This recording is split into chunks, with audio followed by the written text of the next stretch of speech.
Hello again, everyone, and thank you for joining us today for the first installment of Dragon Trail Interactive and COTTM's joint China Insights webinar series. My name is Sienna Cook, and I'm the Associate Director of Communications at Dragon Trail Interactive. Today, we'll be getting you ready for COTTM this April in Beijing with a session on working with the Chinese travel trade. However, before we get started with the webinar presentation, I'd like to say a few words to address the situation that I'm sure everyone is thinking about in terms of tourism from China, and that's the coronavirus in Wuhan. From yesterday, the Chinese Ministry of Culture and Tourism halted all group travel and package travel from China. But independent travelers who booked their flights and hotels separately are still able to travel abroad. There are nearly no destinations that are not permitting entry for Chinese passport holders with no signs of illness, but there are some restrictions on those who have been to Wuhan in the past 14 days, and Egypt has banned tourism flights to and from China. Around the world, airports are putting health screenings into effect, and tourism boards are providing information to Chinese travelers about medical resources should they start to feel unwell. Wuhan and 15 other cities in China have been quarantined since last week and are under a strict observation period. The province of Hubei, where Wuhan is located, is not one of China's major outbound source markets, though according to the World Tourism Cities Federation, it does account for 2 to 5% of outbound trips. Obviously, with the ban on group travel and package deals, Chinese travel agents and tour operators are working very hard right now to deal with all of the cancellations and refunds. And any assistance that you can give can have a positive effect on your future work with them. The China Association of Travel Services is requesting that overseas suppliers issue full refunds in light of this situation. In the meantime, they are taking action in China to contain the virus and bring the situation under control as quickly as possible. By mid-February at the earliest, the tourism industry could start to go back to normal and think about outbound travel in the spring.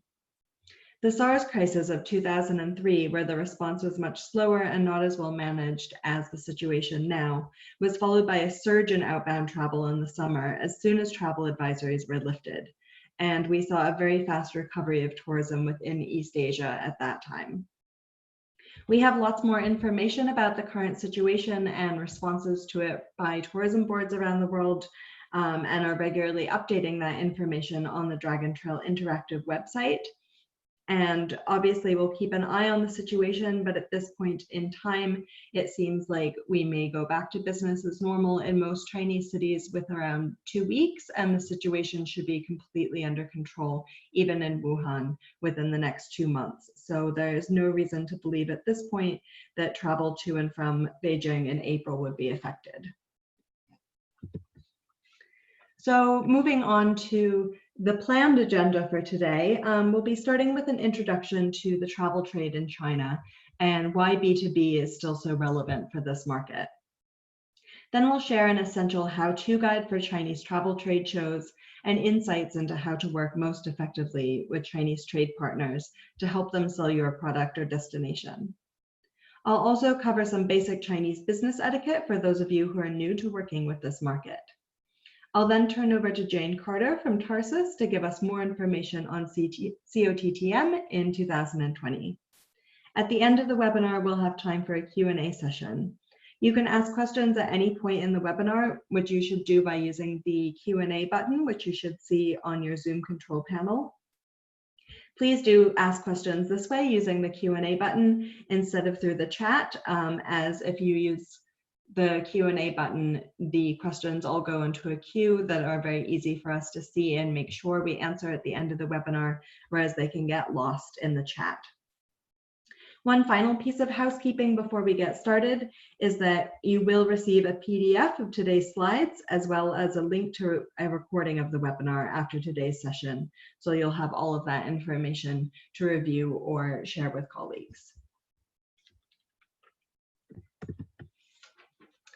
As I mentioned before, my name is Sienna Cook, and I'm the Associate Director of Communications for Dragon Trail Interactive, based in our London office. My work is largely focused around education and tracking market trends for Chinese outbound tourism and digital platforms in China.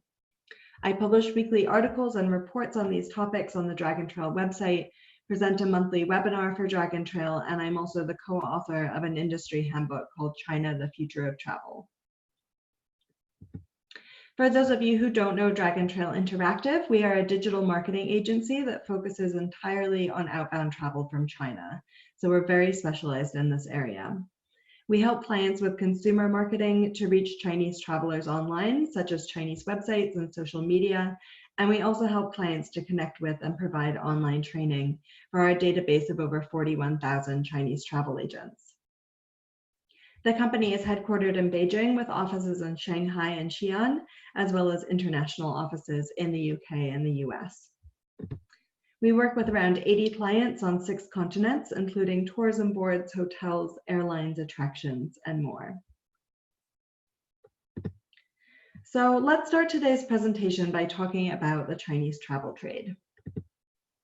Over the past 5 years or so, there have been some big shifts in the Chinese outbound tourism market, away from the traditional large group tours and towards FIT and smaller customized group travel.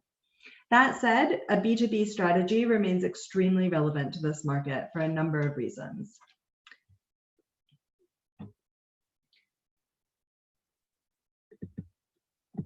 First off, more than half of Chinese outbound travel is still group travel, and this proportion can be much higher for many long-haul destinations, including some parts of Europe and niche destinations such as Latin America or Africa.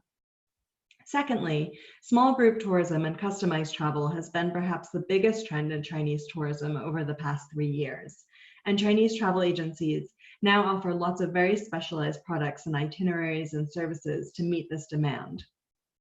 Customized travel started as a luxury trend, so it's also most relevant for the highest spending outbound travelers. Lastly, even Chinese who travel independently may get information about and book some of their trip with an agent or through an OTA. There are a lot of travel agencies in China, and more than 4,440 of them are licensed to operate leisure group tours or package tours to international destinations. An agency does not need an outbound tourism license to make international flights or hotel bookings for clients, so this expands the pool even further. Just to give you an idea of some of the biggest and most recognized names in China, there is CTS, CITS, and CYTS, all of which have many branches throughout the country. Other big names include Kaisa and Utour, which are both very big in Beijing, China Comfort, CITIC, and China Merchants. Of course, online bookings have been expanding rapidly in China, which makes OTAs important as well. China's online travel market is dominated by domestic brands, with big international names like Expedia having very little market share. I'm sure you've all heard of Ctrip, which is now rebranded as the Trip.com group. Ctrip is China's biggest OTA, and it also owns a majority of its next largest competitor, Qunar. China's third largest OTA is more of a travel marketplace than a traditional OTA, and this is Fliggy, which is owned by Alibaba, one of China's largest internet companies. Some of the other top OTAs in China include Tongcheng Ilong, Tunio, and Lumama. One top tip about working with OTAs is to be very clear about your niche or product angle and find the person at the company that also specializes in this area, as these companies can be really big. Other tips for working with OTAs can also be applied to working with the Chinese travel trade in general, and this is to be able to provide very complete information, preferably in Chinese, and to be very clear on what is unique and will stand out about what you're selling. It's important to give some context about how Chinese travel agents actually work with their clients, as what you might have in mind is a customer sitting down in a traditional offline store to book travel face-to-face with an agent. This still happens to some extent, and some Chinese OTAs are actually now opening offline stores in smaller Chinese cities in order to service less experienced travelers. But a large part of the market is becoming more and more digital. Older Chinese travelers may first meet the agent in person, but then stay in touch with them and work with them in the future by using WeChat. For anyone who doesn't know it, WeChat is China's leading social media platform and communication tool. It's used by more than 1 billion people, and it's absolutely essential to life and business in China. Travel agents can chat to clients individually on WeChat and share information, photos, and video this way. Or they might run group chats for up to 500 clients, focusing on different interests or market segments. Younger Chinese may never meet their travel agent face-to-face to begin with, but instead start their relationship through an online introduction or find them online through the agency's website, WeChat account, or app. There are going to be a lot of travel agents at COTTM, and not all of them will necessarily be the right fit for you. To maximize your time at this show, you'll want to be very clear about what you're selling and the best target markets for that to focus your efforts. Travel agents in China can move around a lot between agencies and work more based on their personal network of clients. So you shouldn't necessarily write someone off just because they don't have one of the biggest agency names on their business cards. If you can find an agent who's familiar with your kind of product or part of the world and passionate about it, that's going to be most promising. You will absolutely want to get an individual WeChat account before meeting Chinese travel agents if you don't already have one. This is vital for staying in touch with them, but actually the in-person meetings are still best as a way to get to know someone in China and make the first contact and start a new working relationship. So that's why attending trade fairs like COTTM are so important. When you're ascertaining if a potential Chinese partner is a good fit, there are a number of questions you can ask. For example, has the travel agent previously organized trips similar to what you offer, or to your destination, or including products like yours? As I mentioned earlier, travel is getting more specialized and less generic, with focus areas like educational travel, honeymoon travel, or adventure travel. So think about which themes you fit into best and find out if the travel agent sells those. Another question is, what overseas tour operators or other businesses has the agent already worked with, and are these similar to yours? Multi-country itineraries are very common in Europe, Africa, and Latin America. So if you're in one of these areas, be open to cooperating with other suppliers together. So for example, if you're a tour operator in Brazil, could you coordinate together with an Argentinian tour operator on a multi-country South American tour? Ideally, you'll find Chinese partners that know your destination or the kind of product you're selling, as this will make it easiest for them to then sell it to their clients. Find out if they've ever visited your country or done any training about it, and what experience they have in the area of travel that you're selling. Understanding your target market segments will help you a lot because China is a huge country with a very diverse and increasingly fragmented outbound travel market. There is no one Chinese tourist. One way in which the market is segmented is geographically. COTTM is held in Beijing, and so it tends to attract more agents from northeastern China. This is actually a great part of the country to focus on because not only is Beijing one of the leading cities for outbound tourism, but there are lots of smaller cities to the north of Beijing that are very important source markets as well. In the first half of 2018, 5 out of the 10 Chinese cities with the highest spending outbound tourists were all in the northeast of China. So what characterizes Northern Chinese? Beijingers tend to be confident and outgoing with an interest in history and culture. However, they do also tend to be less exposed to foreign culture and foreign food than Southern Chinese. Northern Chinese eat more noodles and bread than rice, and they prefer heartier food that's not as spicy as in Central and Western China. Chinese from the northeastern part of China also speak the most standard form of Mandarin. Of course, these are all generalizations about a very large group of people still, and individuals will always have their own tastes, but it's just a starting point to knowing what this market is like. Other important market segments in China include luxury, adventure, millennials, older travelers, family travel, and MICE travel. These will all have their own distinct characteristics and trends, so it's good to do some background research. There's a lot of content available on the Dragon Trail website that covers these areas and niche markets, including articles, videos, and recordings of our past webinars.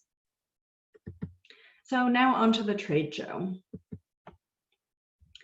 To get ready before the show, of course, you'll need to register for the show. You'll want to do this as early as possible to have time to prepare, as well as to get the best rates. You want to prepare as much content as you can in Chinese before the show, and this includes physical things like brochures. But if you also have digital assets in Chinese, that's even better. This would include things like a Chinese website, digital brochures, and product information that can be shared through a USB or a QR code. This not only ensures that you won't run out of materials, but as we've seen, Chinese agents are likely to want digital assets to share with their clients. Try to identify agents or agencies that are a good fit for you who will be attending the show before you go, and arrange appointments with them before the show starts.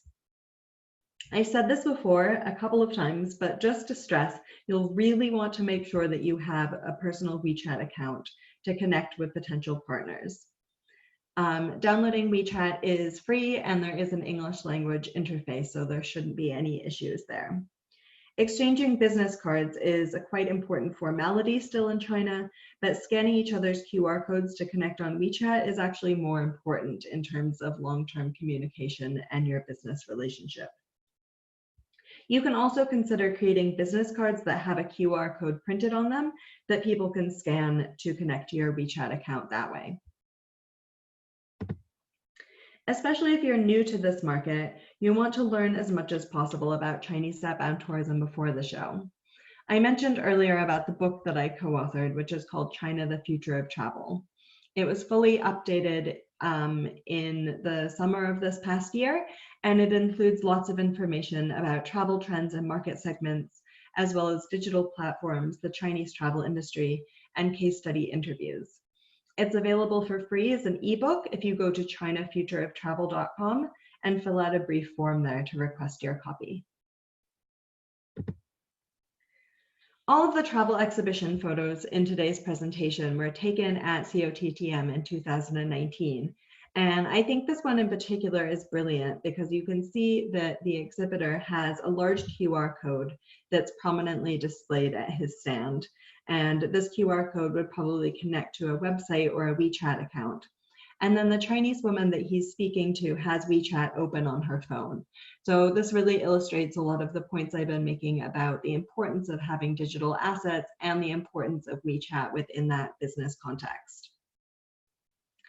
As I'm sure you know, when talking about the travel industry on a general global level, trade shows can be very busy, and COTTM is the most important show for outbound travel in northern China.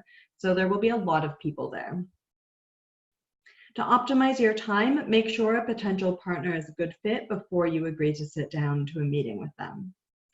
For really high potential partners that you're sure you'd like to work with, you should stress getting to know them socially and see if you can have lunch or dinner during or after the show.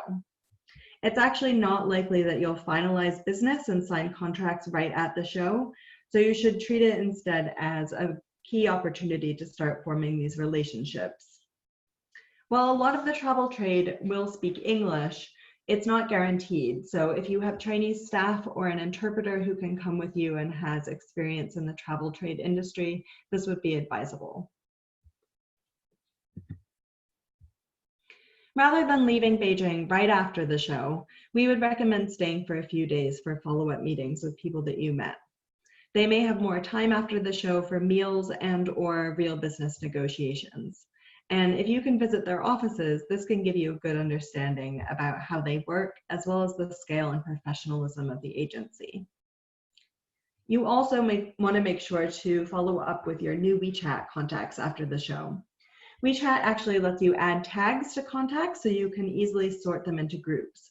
For example, most promising partners, or agents from the city of Harbin, or agents who sell adventure travel. Then the next step after the show would be to organize a fam trip for agents that you plan to work with, so they can experience your destination or product themselves, and then they'll be experts in it.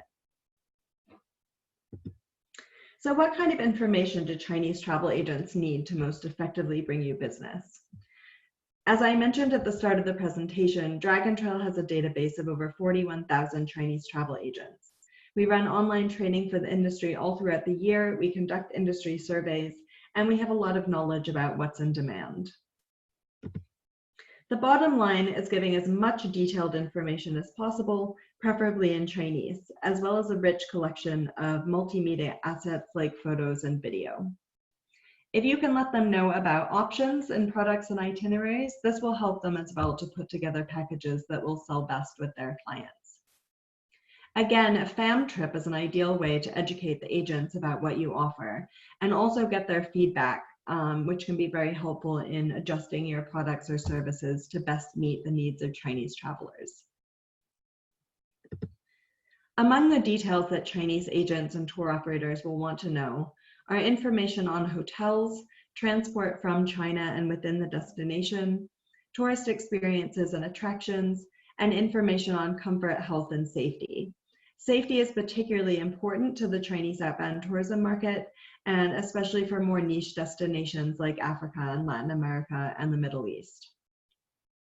Detailed information on tour routes is a must, and they'll be very keen to know about any new offerings here, as that can be an appealing factor for their clients, the opportunity to do something new that wasn't available to other travelers in the past. You'll be able to support your Chinese partners by sharing resources with them that they can then share with their clients. And this includes promotional materials, lots of high quality photos, and even short videos. Video is a major B2C marketing trend for Chinese tourism right now, but we've also found that Chinese travel agents are requesting video content that they can then use to inspire their clients.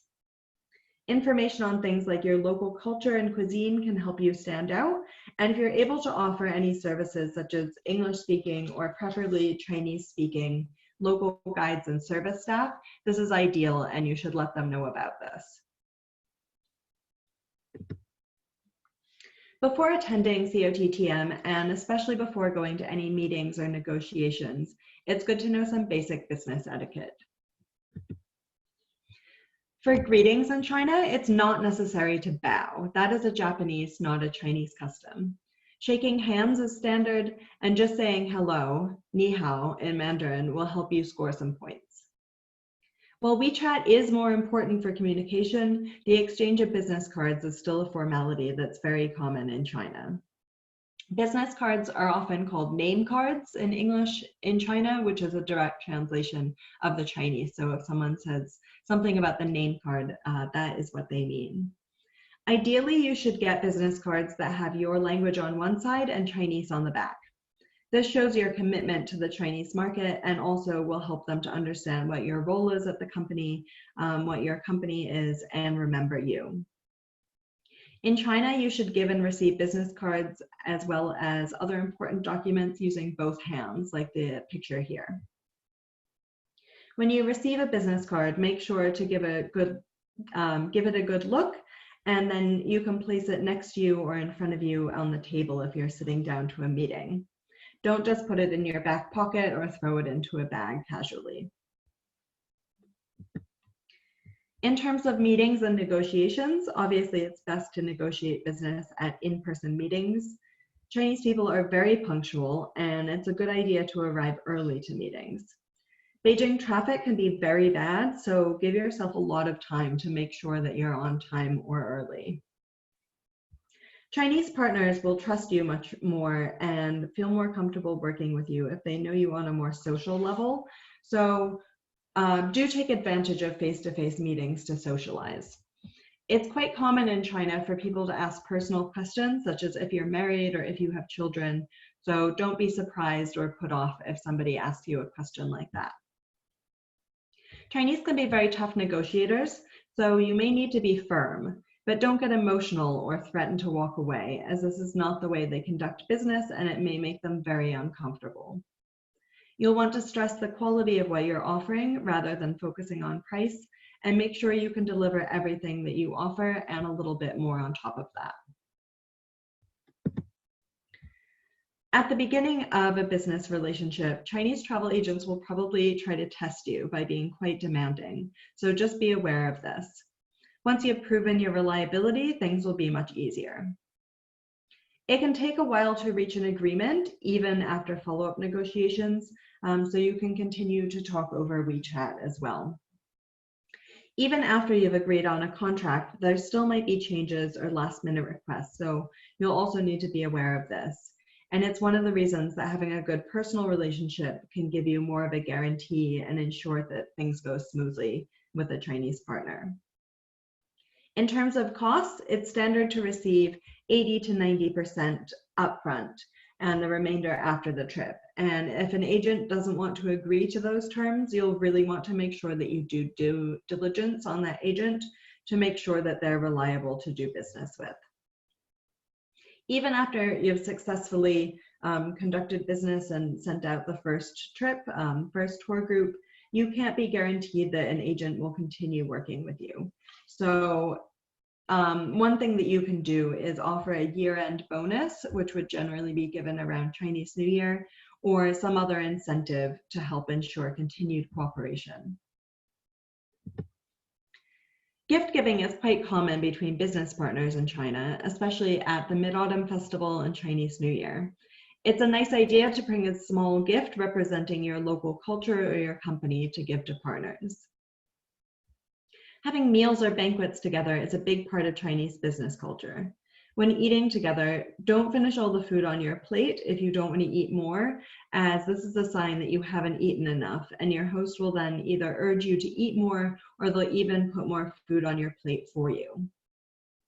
If you have any dietary restrictions, it's good to be very clear about these well ahead of time, as vegetarianism is not that common in China, although there are actually a lot of great vegetable dishes in Chinese cuisine, and pork is the most commonly eaten meat. If you can't use chopsticks, most places will at least have a spoon that you can use, if not a fork. Most restaurants in China, especially nice restaurants, may also give you 2 separate pairs of chopsticks, which will generally be 2 different colors.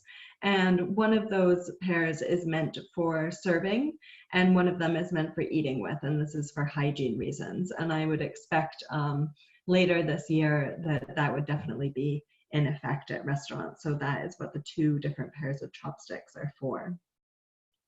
If you are using chopsticks, don't use them to point at people, and don't leave them sticking straight out of your rice like on the picture on the left, because that implies death. The number 4 also sounds like the word for death in Chinese, whereas the number 8 sounds like fortune. So for example, on a fam trip, you might want to try to avoid giving people hotel rooms on the 4th floor. And for prices, if you end them with the number 8, it will make them sound more appealing and familiar for a Chinese audience. So now I'm going to hand over to Jane Carter from Tarsus to introduce more specifics of the COTTM show this April. Lovely. Thank you very much, Sienna. Well, welcome everybody to COTTM, the China Outbound Travel and Tourism Market. I'd just like to take this opportunity really to explain how COTTM can provide you with access to the China market. COTTM takes place in Beijing and is the only outbound focused exhibition in China. And it's all about focusing on getting the Chinese to travel overseas. The show is also solely B2B and is a trade-only event. COTTM is very established now. It's now its 16th edition, and we've managed to build up a very good reputation and brand, both on the exhibitor and visitor side. At COTTM, you will definitely meet the right key buyers in the marketplace. The show itself attracts 4,000 Chinese tour operators and travel agents who will visit the show to source outbound destinations and travel products for Chinese tourists. The show welcomes 450 exhibitors from 70 different countries. Here you can see the type of companies who exhibit at the show and the products that visitors, the Chinese buyers, are actually interested in meeting and doing business with. The product profile range is really from accommodation providers, airlines, tailor-made travel companies, theme tour suppliers. So it's a broad range across the travel industry. COTTM also, I would say, is a very good place to if you're new to the market, to test your product, and will actually help you gain the knowledge to adapt your offering for the China market. And it will also enable you to meet buyers face to face, which is key in building new relationships and trust, which is very important in China. Here you will see a breakdown really of the trade visitors that come to our show. As you can see, the visitors are made up of Chinese outbound tour operators, outbound travel agents, outbound MICE and corporate buyers. The key here really is to focus on the fact that all of these buyers are focused and responsible for outbound travel from China. We're very proud to have been able to build up strong relationships with the key buyers in the marketplace, including many of those already mentioned by Sienna, CYTS, CTS, UTOR. And it's very important to point out that the reason we're in Beijing, not only because obviously northern China is where the big spenders in travel are based, but also the creme de la creme of the Chinese tour operators have their head offices there. So the show is really on their doorstep for them to visit the show. The Luxury Travel Showcase that you see here was launched within COTTM 8 years ago and has been a prominent feature of the event. Exclusively, we have a maximum of 10 companies every year who participate, and these are high-end suppliers, and it provides them really with a platform to meet the high-end luxury travel buyers in China. Here you'll see some of the names who exhibit at the Luxury Travel Showcase, and the products really range from luxury high-end hotels to department stores to wine tours to cruises, supercar driving experiences and safaris, etc. Along with COTTM having built up a great reputation within the marketplace, the COTTM conference is an extremely important part of our event and is very, very popular. And in most cases, it is standing room only during the sessions. Here you'll see on this slide an example of the key topics that are presented and debated at the event. The conference itself really is where the market, certainly in northern China and in Beijing, where the market gathers really to get up to date with the latest knowledge and on this really fast moving industry. Okay, and this really just leaves me to say that you really must look at China as a market for future business, and COTTM really does provide the best, most cost-effective platform to promote your company in China. And if you'd like to get in touch, my details are there, or my colleague Sarah, who is based in China. Well, I'd just like to say thank you for sparing your time, and I hope it was useful. Thank you. Thank you very much, Jane. I would add to that that Dragon Trail also attends an exhibit at COTTM every year, and also attends the conference part and sometimes speaks at the conference part too. So we definitely agree in the importance of this show. Just before we move on to the Q&A section, I'd like to let you know about the next webinar in our series, which is coming up in just a few weeks on Thursday, the 13th of February. In that session, I'll be introducing China's most important digital platforms for travel and travel marketing.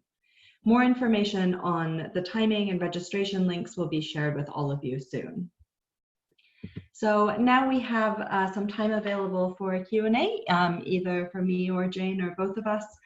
So do send us your questions with the Q&A button.